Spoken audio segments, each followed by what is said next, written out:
Hello everyone. டேஸ்ட்டாகவும் ஹெல்த்தியாகவும் எல்லாருக்கும் பிடிச்ச மாதிரியும் சமைக்கணுன்னா முதல்ல நம்ம சேனலை சப்ஸ்கிரைப் பண்ணிவிடுங்க. காய்கறி இல்லாமல் ஒரு சூப்பரான சப்பாத்திக்கு, தோசை, இட்லி, சாதம்னு சொல்லிட்டு எல்லாத்துக்கும் ஏற்ற ஒரு சைடிஷ் தாங்க. வாங்க எப்படி பண்ணுறதுன்னு பார்க்கலாம். ஒரு கடாயில் ஒரு ஸ்பூன் எண்ணெய் நல்லா சூடாகட்டும்.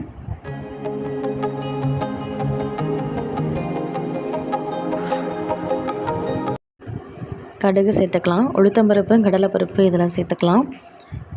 பருப்பெல்லாம் நான் பொன்னிறமாக வரட்டும். கொஞ்சமாக கருவேப்பிலை, 4-5 பூண்டு கட் பண்ணி இதோட சேர்த்துக்கலாம். நல்லா வதங்கட்டும். 4 பெரிய வெங்காயத்தை பொடி பொடியாக நறுக்கி இதோட சேர்த்து நல்லா வதக்கிக்கலாம்.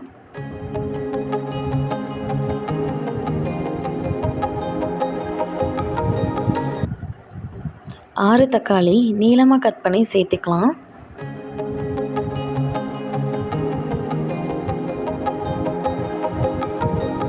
இப்போது நல்லா வதங்கட்டும்.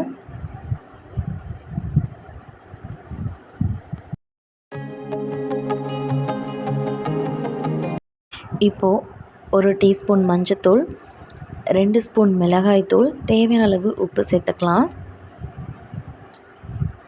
நல்லா வதங்கட்டும்.